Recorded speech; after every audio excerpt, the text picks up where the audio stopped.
नमस्कार, कैसे हैं? आई होप कि आप सभी अच्छे होंगे।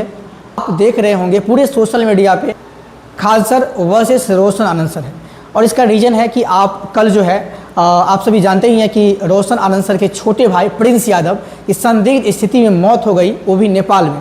जो है आरोप और प्रत्यारोप सीधे खान सर पे आ रहे। तो ये जो आरोप है और इसमें कौन दोषी है, इसका जांच करना तो प्रशासन का काम है, और प्रशासन पे हम लोगों का विश्वास है रोशन आनंद सर के परिवार को इंसाफ मिलेगा। आपको बता दें कि देखिए डायरेक्ट खान सर पे आरोप क्यों आ रहा है, तो इसका एक ही रीज़न है। खान सर, देखिए खान सर एक ग्लोबल टीचर है, और आई होप कि आप सभी जानते हैं कि खान सर ने भारत को बहुत कुछ दिया है। इवन हम बिहार की बात नहीं कर रहे हैं, भारत को बहुत कुछ दिया। और आप सभी जानते हैं कि जब एक ऐसा समय था कि जब एजुकेशन है ना, जब एजुकेशन बहुत महंगा था, तो उस समय में सर आए थे और एकदम सस्ता फी रख करके गरीबों का पढ़ाना स्टार्ट कर दिए थे। तो एजुकेशन के फील्ड में क्रांति लाने वाले सर जरूर है खान सर। लेकिन देखिए हम कहेंगे कि अगर आप बड़े पद पे होते हैं, आपको अगर पूरा भारत देखता है, साथ में आपको कौन नहीं देखता है, प्रधानमंत्री, सीएम, तो आपको इन बातों का भी ध्यान रखना है। यहाँ पे सर से एक छोटी सी गलती की वजह से जो है आज सर की एक छोटी सी, बोलेंगे सर छोटी सी गलती की वजह से आज रोशन आनंद सर के है ना परिवार पे, रोशन आनंद सर के परिवार पे है ना एक बहुत बड़ी मुश्किल आन पड़ी है। ये है कि इसमें अब बात ये कि वो खान सर से गलती क्या हुई। पहली बात देखिए, अब इससे पहले मैटर कुछ भी था, मान लीजिए कि अगर गार्ड नहीं आया तोड़ फोड़ करने के लिए, अगर मान लीजिए कि रोशन आनंद सर के मैनेजमेंट ने आया, गार्ड को तोड़ फोड़ किया, मारपीट किया, तो यहाँ तक तो मान लीजिए कि गलती था। यानी दूसरी बात, अब देखिए यहाँ पे देखिए हम जब भी बात करते हैं, एक तो हम इस मुद्दे पे अभी तक नहीं बोले हैं, है ना।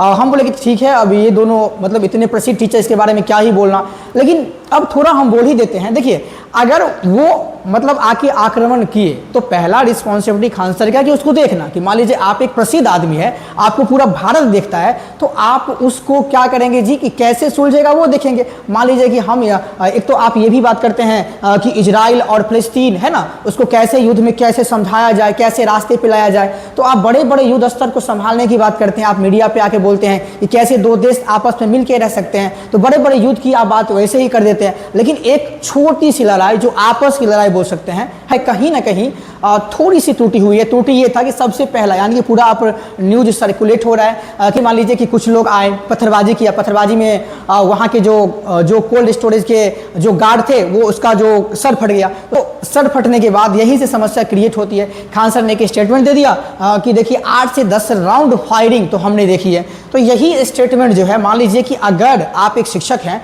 और आपको पूरा मतलब आप पूरे भारत में फेमस हैं, तो आपकी बात कौन नहीं मानेगा। मान लीजिए 8 से 10 राउंड फायरिंग हुई है, तो इतना बड़ा आदमी कभी कौन सोचेगा कि कहीं हो सकते हैं कि सर फ्लो में कुछ और बोल दिए, है ना। अगर खान सर यहीं पे ये बोल देते कि देखिए ये जो है यहाँ पे उधर से पत्थरबाजी हुई, पत्थरबाजी को कंट्रोल करने के लिए, है ना, यानी कि मैंने अपने मैनेजमेंट से कहा कि कुछ फायरिंग करे ताकि ये कंट्रोल हो जाए, अगर सर सिर्फ इतना बोलते तो भी ये विवाद नहीं बढ़ता, तो भी रोशन आनंद सर की उतनी जल्दी गिरफ्तारी नहीं होती। क्यों? गिरफ्तारी तो होती, लेकिन किसकी होती? जो वहां पे पत्थरबाजी की है, जो वहां पे मान लीजिए अक्यूज्ड है, उसको गिरफ्तारी होती। ये कहता है कि मान लीजिए कि जब क्राइम होता है, तो क्राइम एट द टाइम अगर वहां पे आदमी मौजूद है तो उसे ही अक्यूज मानते हैं। अगर मान लीजिए कोई आदमी किसी को बोल देगा चलो तुमको उसको सर फाड़ देना है, तो क्या इससे उसका कोई सर फाड़ देगा? तो क्या बोलने वाला को पहले पकड़ेंगे कि जो सर फाड़ा है उसको पहले पकड़ेंगे? तो सर समस्या सीधी सी बात है कि जो सर फाड़ा है उसको पकड़ेंगे, सीधी सी बात है। तो यहाँ पे जो है रोशन आनंद सर की गिरफ्तारी इसीलिए हुई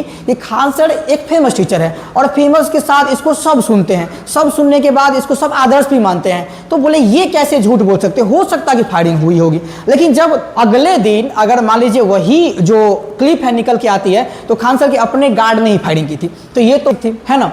अब दूसरी, अब देखिए लोग यहाँ पे बहुत सारे मीडिया, अच्छा बहुत सारे लोग का ये भी आरोप है कि देखिए शुक्रवार को यानी कि फ्राइडे के दिन, है ना, रोशन आनंद सर को बेल होने की संभावनाएं थी। उस दिन जो है खान सर के जो वकील है किसी कारणवश एब्सेंट हो गए। अब प्रश्न ये भी खड़ा हो गया कि अगर उस दिन सर के वकील होते तो रोशन आनंद सर को बेल मिल जाता, अगर उस दिन बेल मिलता तो ये स्थिति नहीं होती, तो रोशन आनंद सर के भाई जिंदा होते, है ना जी। चलिए अब मान लीजिए कि अब इसका जो मर्डर यानी कि जो प्रिंस यादव की जो हत्याएं हुई है, इसकी तो जांच एकदम होनी ही चाहिए। और हम भी ये कहते हैं कि इसमें जो भी संलिप्त है, चाहे जो भी हो, है ना, फांसी से कम सजा नहीं होनी चाहिए, अब रोशन आनंद सर के परिवार पे जो है दुखों का पहाड़ इसीलिए भी टूट पड़ा है कि रोशन आनंद सर के पूरा मैनेजमेंट का काम कौन देखते थे? पूरे मैनेजमेंट का काम जो है प्रिंस यादव अकेले संभालते थे। अब मानिए कि एक कोचिंग का जो जड़ है वही खत्म हो गया, तो ये मतलब ये तो हो ही गया, साथ में उसके परिवार के लिए कितना क्षति है। तो ये समझ लीजिए कि कल सडनली हमको ये आया, हमको विश्वास ही नहीं हुआ, कुछ हम न्यूज़ चैनल वाले देखे, विश्वास ही नहीं हुआ। तो आज उसके परिवार में जो आज जो पीड़ाएं हैं उस पीड़ाओं को व्यक्त नहीं किया जा सकता है। जब किसी के परिवार से कोई एक सदस्य, और वो भी जो आपके 20 से 30 साल आपके साथ है, अगर वो सडनली चला जाए तो उसका दर्द है ना, तो उसका जो दर्द है उसको हम बयां नहीं कर सकते हैं। वो असहनीय दर्द है परिवार के लिए, है ना, मतलब उसकी हम एक तरह से व्याख्या नहीं कर सकते हैं। और आप सभी समझते हैं कि असहनीय दर्द का समय है, इस पे जांच अवश्य होनी चाहिए, है ना। तीसरी बात कि अगर बोल रहे हैं कि सर के जो भाई है वो दवाई ले रहे थे, उनको मतलब मेंटल कुछ समस्याएं थी, तो मान लीजिए आज से 30-35 साल पहले जो उसका एज जो भी रहे होंगे उनका, उससे पहले क्या, तो उससे पहले कैसे जीवित थे, और ये 4-5 दिन की कोचिंग विवाद में उनकी मृत्यु हो जाती है। तो ये भी एक जांच का विषय है, और जांच तो सरकार ही करेगी। तो सरकार से हम सभी उम्मीद करते हैं और रिक्वेस्ट भी करते हैं कि इसमें जो भी संलिप्त है जहां तक हो बढ़िया स्तर से जांच हो, और रोशन आनंद सर को एकदम बिल्कुल, है ना, इंसाफ मिलनी चाहिए। अगर इंसाफ नहीं मिलेगा तो एक तो पूरा का पूरा परिवार टूट गए, तो इसको एकदम बढ़िया उच्च स्तरीय कमेटी का गठित करके बिल्कुल इसकी जाँच होनी चाहिए। ऐसे लोग हैं जो कम मानसिकता के लोग हैं, है ना, इसको दूसरी दिशा में ले जा रहे हैं, हिंदू मुस्लिम में ये हो गया, यादव मुस्लिम में ये हो गया। अबे गधू, तुमको ये समझनी चाहिए कि अगर खानसर ही है तो खानसर की तुम जाके सर्च करो कि खानसर के जो विद्यार्थी है उसमें 90% हिंदू ही है। तो ये व्यर्थ का बाजी की ये हो, यही इसका नाम कुछ हिंदू में ये रख के चलाते तो ये हो जाता।